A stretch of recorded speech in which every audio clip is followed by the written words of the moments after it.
Crime and Punishment by Fyodor Dostoevsky. Part 2, Chapter 3. He was not completely unconscious. However, all the time he was ill. He was in a feverish state, sometimes delirious, sometimes half-conscious. He remembered a great deal afterwards.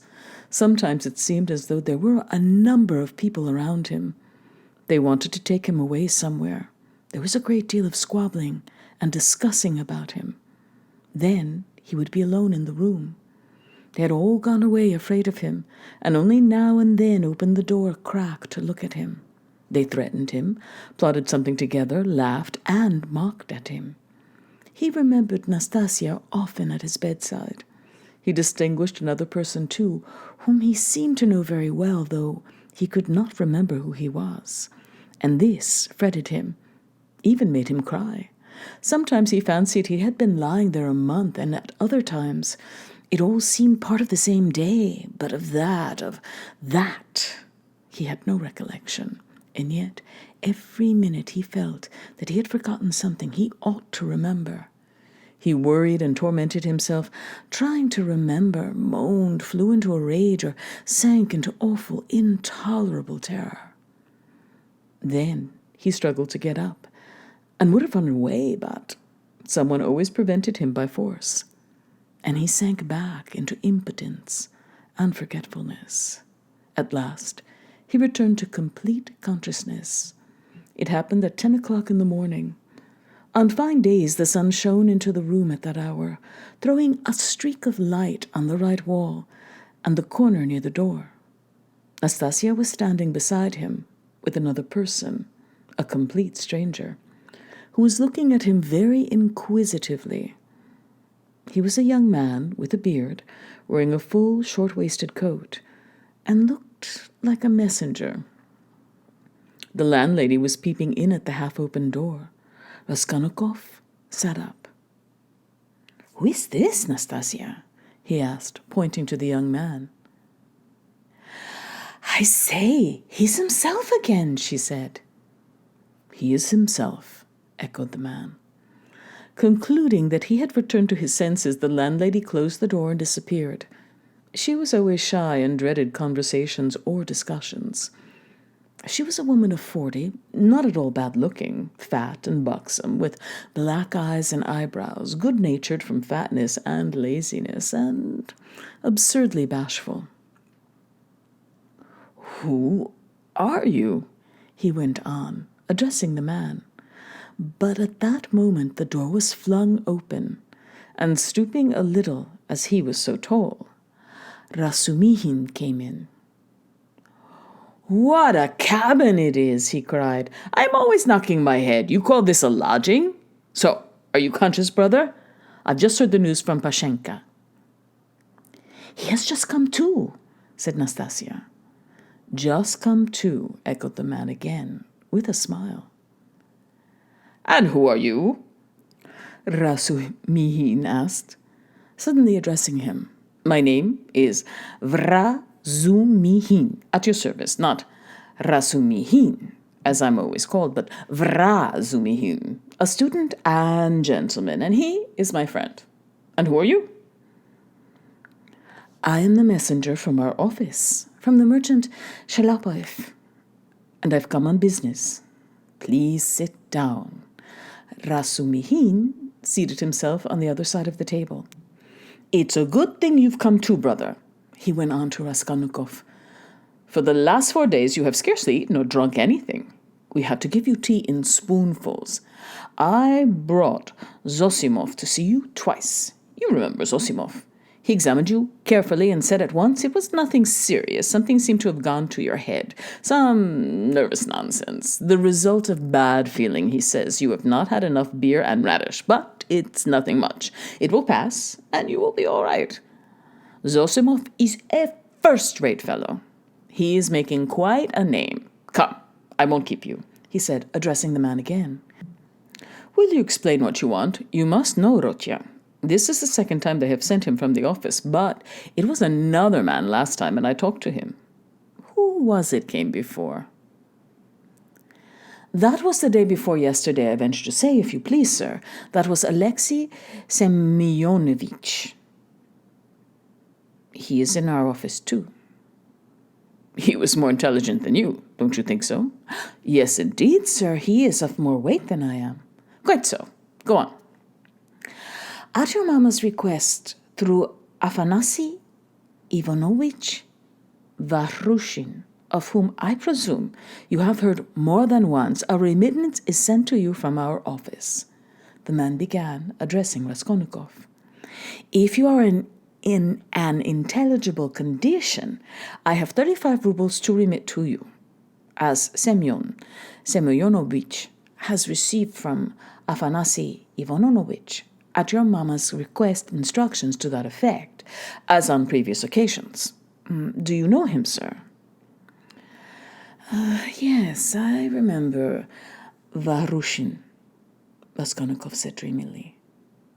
You hear? He knows Varushin, cried Razumihin. He is in an intelligible condition, and I see you are an intelligent man too. Well, it's always pleasant to hear words of wisdom. That's the gentleman, Varushin, Afanasy Ivanovich. And at the request of your mamma, who has sent you a remittance once before in the same manner through him, he did not refuse this time also, and sent instructions to Semyonovich some days since to hand you 35 rubles in the hope of better to come. That hoping for better to come is the best thing you've said, though your mamma is not bad either. Come then, what do you say? Is he fully conscious, eh? That's all right. If only he can sign this little paper. He can scrawl his name. Have you got the book? Yes, here's the book. Give it to me. Here, Rocha, sit down. I'll hold you. Take the pen and scribble Raskolnikov for him. Just for now, brother. Money is sweeter to us than treacle. I don't want it, said Raskolnikov, pushing away the pen. Not want it? I won't sign it. How the devil can you do without signing it? I don't want the money. Don't want the money? Come, brother, that's nonsense. I bear witness. Don't trouble. Please, it's only that he is on his travels again.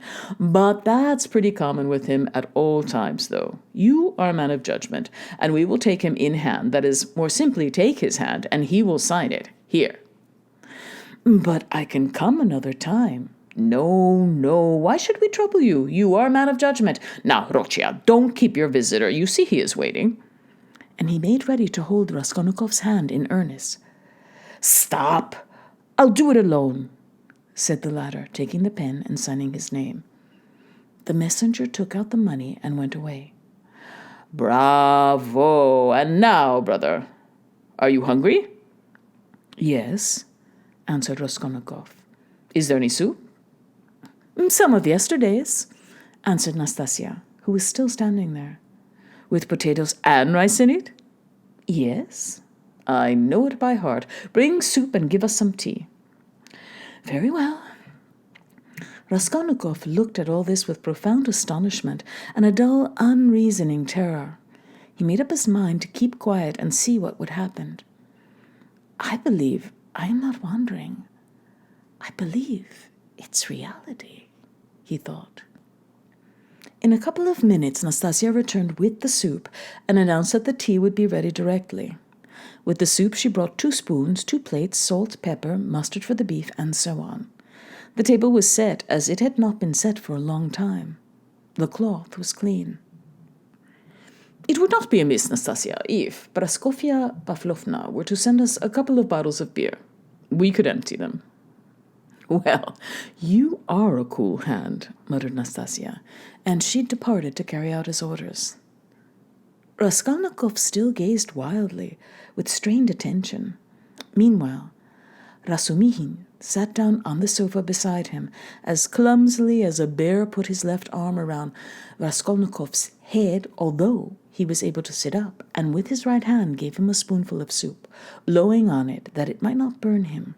But the soup was only just warm. Raskolnikov swallowed one spoonful greedily, then another, then a third. But after giving him a few more spoonfuls of soup, Razumihin suddenly stopped and said that he must ask Sosimov whether he ought to have more. Nastasia came in with 2 bottles of beer. "And will you have tea?" "Yes." "Cut along, Nastasia, and bring some tea. For tea we may venture on without the faculty, but here is the beer." He moved back to his chair, pulled the soup and meat in front of him, and began eating as though he had not touched food for 3 days. "I must tell you, Ortia, I dine like this here every day now," he mumbled with his mouth full of beef.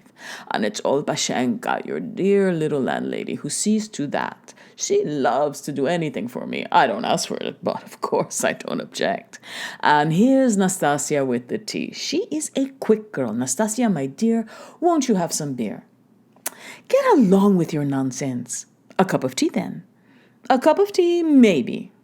"Pour it out. Stay, I'll pour it out myself. Sit down." He poured out 2 cups, left his dinner, and sat on the sofa again.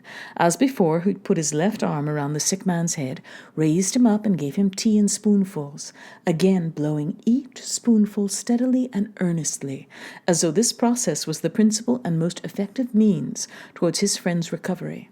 Raskolnikov said nothing and made no resistance, though he felt quite strong enough to sit up on the sofa without support, and could not merely have held a cup or a spoon, but even perhaps could have walked about. But, from some queer, almost animal cunning, he conceived the idea of hiding his strength and lying low for a time, pretending, if necessary, not to be yet in full possession of his faculties, and meanwhile listening to find out what was going on.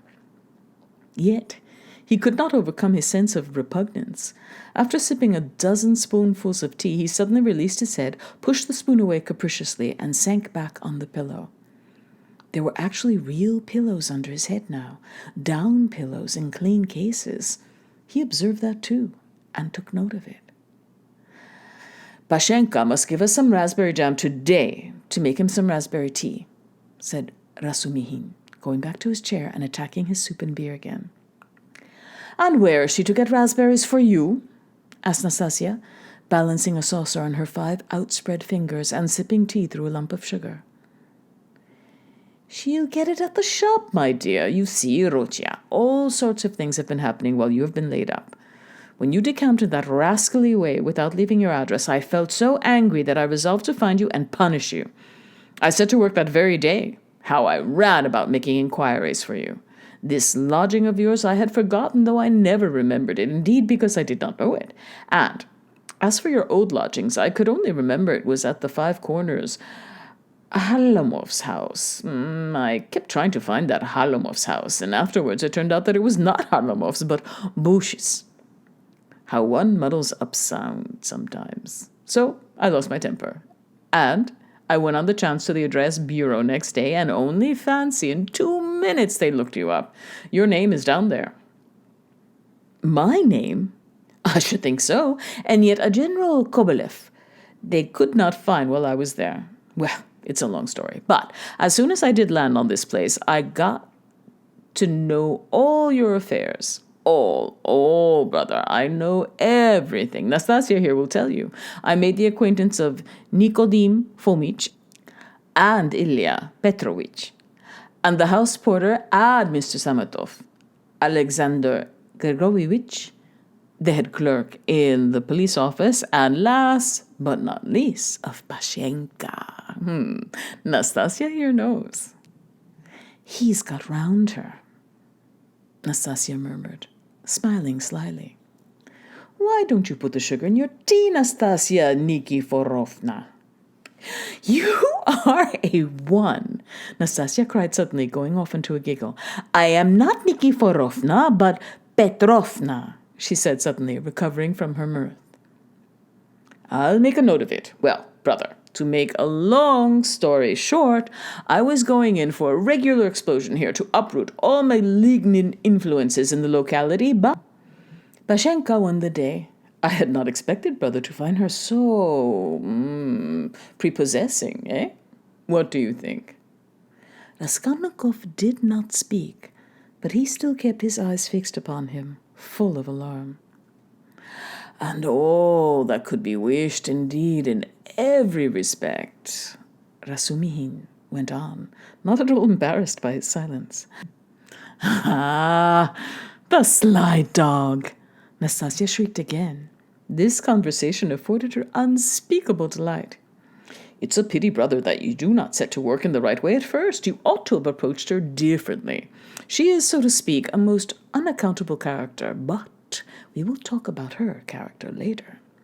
How could you let things come to such a pass that she gave up sending you your dinner? And that IOU. You must have been mad to sign an IOU. And that promise of marriage when her daughter Natalia Yegorovna was alive? I know all about it, but I see that's a delicate matter, and I am an ass, forgive me. But talking of foolishness, do you know Praskovka Palovna is not nearly so foolish as you would think at first sight? No, mumbled Raskolnikov, looking away, but feeling that it was better to keep up the conversation. She isn't, is she? Cried Razumihin, delighted to get an answer out of him. She is not very clever either, eh? She is essentially an unaccountable character. I am sometimes quite at a loss. I assure you she must be 40. She says she's 36, and of course she has every right to say so, but I swear I judge her intellectually simply from the metaphysical point of view. There is a sort of symbolism sprung up between us, a sort of algebra or whatnot. I don't understand it. Well, that's all nonsense. Only seeing that you are not a student now, and you have lost your lessons and your clothes, and that through the young lady's death she has no need to treat you as a relation, she suddenly took fright. And as you hid in your den and dropped all your old relations with her, she planned to get rid of you. And she's been cherishing that design a long time, but was sorry to lose the IOU, for you assured her yourself that your mother would pay. It was base of me to say that. My mother herself is almost a beggar. And I told a lie to keep my lodging and be fed, Raskolnikov said loudly and distinctly. Yes, you did very sensibly, but the worst of it is that at that point, Mr. Chebarov turns up, a businessman. Pashenka would never have thought of anything on her own account. She is too retiring, but the businessman is by no means retiring. And first thing he puts the question, is there any hope of realizing the IOU? Answer, there is, because he has a mother who would save Horochia with her 125 rubles pension if she has to starve herself, and a sister too who would go into bondage for his sake. That's what he was building upon. Why do you start? I know all the ins and outs of your affairs now, my dear boy. It's not for nothing that you were so open with Pashenka when you were her prospective son-in-law, and I say all this as a friend, but I tell you what it is.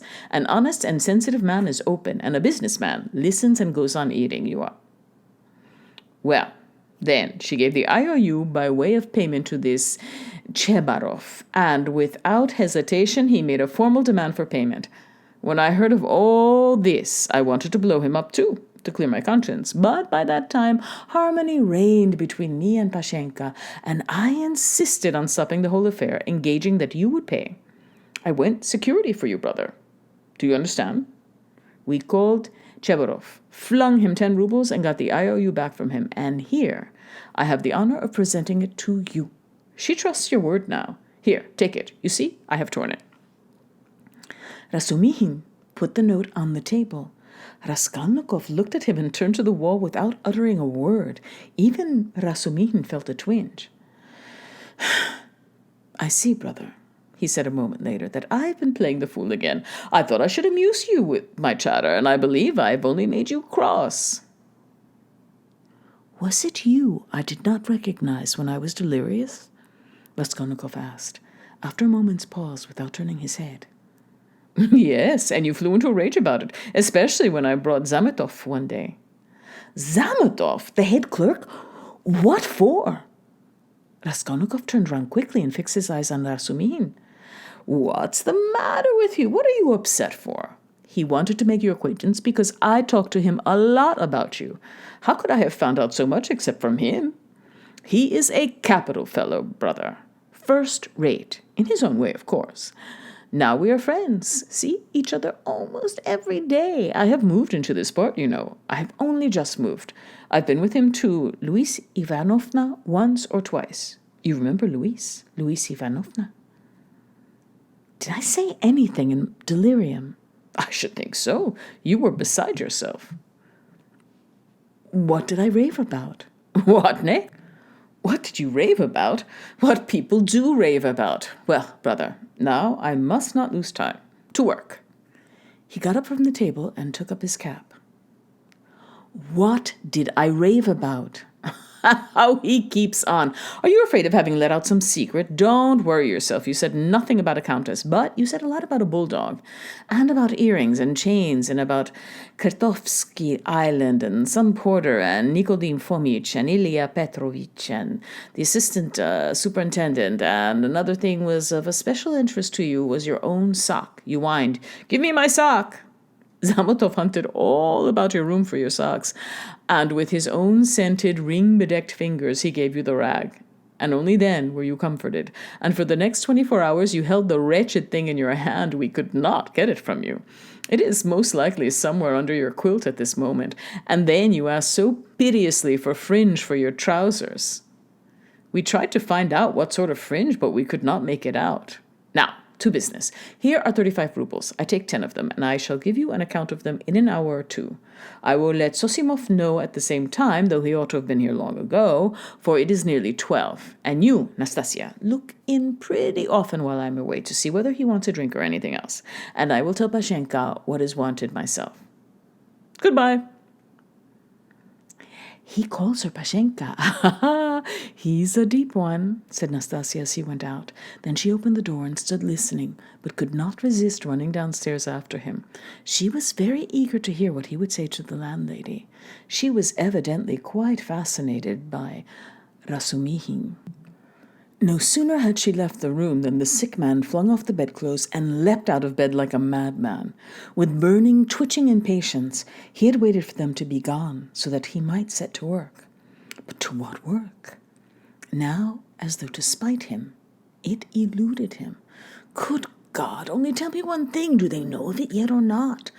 What if they know it and are only pretending, mocking me while I'm laid up, and then they will come in and tell me that it's been discovered long ago, and that they have only... What am I to do now? That's what I've forgotten, as though on purpose, forgotten it all at once. I remembered a minute ago. He stood in the middle of the room and gazed in miserable bewilderment about him. He walked to the door, opened it, listened. But that was not what he wanted. Suddenly, as though recalling something, he rushed to the corner where there was a hole under the paper, began examining it, put his hand into the hole, fumbled, but that was not it. He went to the stove, opened it, and began rummaging in the ashes. The frayed edges of his trousers and rags cut off his pocket were lying there, just as he had thrown them. No one had looked then. Then he remembered the sock about which Razumihin had just been telling him. Yes, there it lay on the sofa, under the quilt, but it was so covered with dust and grime that Zamatov could not have seen anything on it. Bah, Zamatov, the police office. And why am I sent for to the police office? Where's the notice? Bah, I'm mixing it up. That was then. I looked at my sock then, too, but now, I've been ill. What did Zamatov come for? Why did Razumihin bring him? He muttered, helplessly sitting on the sofa again. What does it mean? Am I still in delirium, or is it real? I believe it is real. I remember. I must escape. Make haste to escape, yes. I must escape, yes. But where? And where are my clothes? I've no boots. They've taken them away. They've hidden them. I understand. Here's my coat. They passed that over. And here's money on the table, thank God. And here's the IOU. I'll take the money and go and take another lodging. They won't find me, yes. But the address bureau, they'll find me. Razumihin will find me. Better escape altogether, far away, to America, and let them do their worst, and take the IOU. It would be of no use there. What else shall I take? They think I'm ill. They don't know that I can walk. Ha ha! I could see by their eyes that they know all about it. Only I could get downstairs. And what if they've set a watch there? Policemen. What's this tea? And here's a beer left. Half a bottle, cold. He snatched up the bottle, which still contained a glassful of beer, and gulped it down with relish as though quenching a flame in his breast.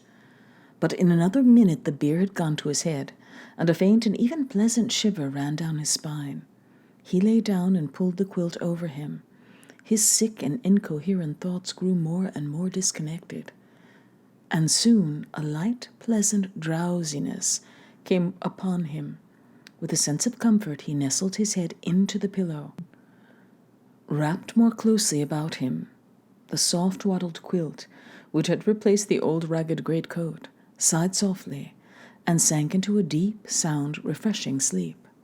He woke, hearing someone come in. He opened his eyes and saw Razumihin standing in the doorway. Uncertain whether to come in or not, Raskolnikov sat up quickly on the sofa and gazed at him, as though trying to recall something. "Ah, you are not asleep. Here I am. Nastasia, bring in the parcel." Razumihin shouted down the stairs. "You shall have the account directly." "What time is it?" asked Raskolnikov, looking around uneasily. "Yes, you had a fine sleep, brother. It's almost evening. It will be 6 o'clock directly. You have slept more than 6 hours." "Good heavens, have I? And why not? It will do you good. What's the hurry? A tryst, is it? We've all time before us. I've been waiting for the last 3 hours for you. I've been up twice and found you asleep. I called on Sosimov twice. Not at home. Only fancy. But no matter. He will turn up. And I've been out on my own business too. You know, I've been moving today. Moving with my uncle. I have an uncle living with me now, but that's no matter to business. Give me the parcel, Nastasia. We will open it directly. And how do you feel now, brother?" "I'm quite well. I'm not ill, Razumihin." "Have you been here long?" "I tell you, I've been waiting for the last 3 hours." "No, before." How do you mean?" "How long have you been coming here?" "Why, I told you all about it this morning, don't you remember?" Raskolnikov pondered. The morning seemed like a dream to him. He could not remember alone, and looked inquiringly at Razumihin. Said the latter. "He has forgotten. I fancied that you were not quite yourself. Now you are better for your sleep. You really look much better. First rate. Well, to business. Look here, my dear boy." He began untying the bundle, which evidently interested him. "Believe me, brother, this is something specially near my heart, for we must make a man of you. Let's begin from the top. Do you see this cap?" he said, taking out of the bundle a fairly good, though cheap and ordinary cap. "Let me try it on." "Presently, afterwards," said Raskolnikov, waving it off pettishly. "Come, Rochia, my boy, don't oppose it. Afterwards will be too late, and I shan't sleep all night, for I bought it by guess, without measure. That's just right," he cried triumphantly, fitting it on. "Just your size. A proper head covering is the first thing in dress, and recommendation in its own way. Dostoevsky, a friend of mine, is always obliged to take off his pudding basin when he goes into any public place where other people wear their hats or caps. People think he does it from slavish politeness, but it's simply because he is ashamed of his bird's nest. He is such a boastful fellow. Look, Nastasia, here are 2 specimens of headgear. This Palmerston." He took from the corner Raskolnikov's old battered hat, which, for some unknown reason, he called a Palmerston. "Or this jewel. Guess the price, Rochia. What do you suppose I paid for it, Nastasia?" he said, turning to her, seeing that Raskolnikov did not speak. 20 kopecks. No more, I dare say," answered Nastasia. 20 kopecks, silly!" he cried, offended. "Why, nowadays you would cost more than that. 80 kopecks. And that only because it has been worn. And it's bought on condition that when it's worn out, they will give you another next year. Yes, on my word. Well, now, let us pass to the United States of America, as they call them at school. I assure you, I am proud of these breeches." And he exhibited to Raskolnikov a pair of light summer trousers of grey woolen material. No holes, no spots, and quite respectable, although a little worn. And a waistcoat to match, quite in the fashion. And its being worn really is an improvement. It's softer, smoother. You see, Rocia, to my thinking, the great thing for getting on in the world is always to keep to the seasons. If you don't insist on having asparagus in January, you keep your money in your purse. And it's the same with this purchase. It's summer now, so I've been buying summer things. Warmer materials will be wanted for autumn, so you will have to throw these away in any case, especially as they will be done for by then, from their own lack of coherence, if not for your higher standard of luxury. Come, price them. What do you think? 2 rubles, 25 kopecks. And remember the condition. If you wear these out, you will have another suit for nothing. They only do business on that system at Fedyev's. If you've bought a thing once, you are satisfied for life, for you will never go there again of your own free will. Now, for the boots, what do you say? You see, they are a bit worn, but they'll last a couple of months, for it's foreign work and foreign leather. The secretary of the English embassy sold them last week. He had only worn them 6 days, but he was very short of cash. Price? 1.5 rubles. A bargain? But perhaps they won't fit, observed Nastasia. Not fit, just look. And he pulled out of his pocket Raskolnikov's old broken boot, stiffly coated with dry mud. I did not go empty-handed. They took the size from this monster. We all did our best. And as to your linen, your landlady has seen to that. Here, to begin with, are 3 shirts, hempen, but with a fashionable front. They are very good. And that makes 4 rubles, 55 kopecks, 5 rubles for the underclothes. They were bought in the lot, which makes exactly 9 rubles, 55 kopecks. 45 kopecks, changing coppers. Will you take it? And so, Rocia, you are set up with a complete new rig-out, for your overcoat will serve and even has a style of its own. That comes from getting one's clothes from shamars. As for your socks and other things, I leave them to you. We've 25 rubles left, and as for Pashenka and paying for your lodging, don't you worry. I tell you she'll trust you for anything. And now, brother, let me change your linen, for I dare say you will throw off your illness with your shirt. Let me be. I don't want to. Raskolnikov waved him off. He had listened with disgust to Razumihin's efforts to be playful about his purchases. Come, brother, don't tell me I've been trudging around for nothing, Razumihin insisted. Nastasia, don't be bashful, but help me, that's it. And in spite of Raskolnikov's resistance, he changed his linen. The latter sank back on the pillows and for a minute or two said nothing. It will be long before I get rid of them, he thought. What money was all that bought with? He asked at last, gazing at the wall. Money? Why, your own. What the messenger bought from Varushnin. Your mother sent it. Have you forgotten that too? Ah, I remember now, said Raskolnikov, after a long, sullen silence. Razumihin looked at him, frowning and uneasy. The door opened, and a tall, stout man, whose appearance seemed familiar to Raskolnikov, came in.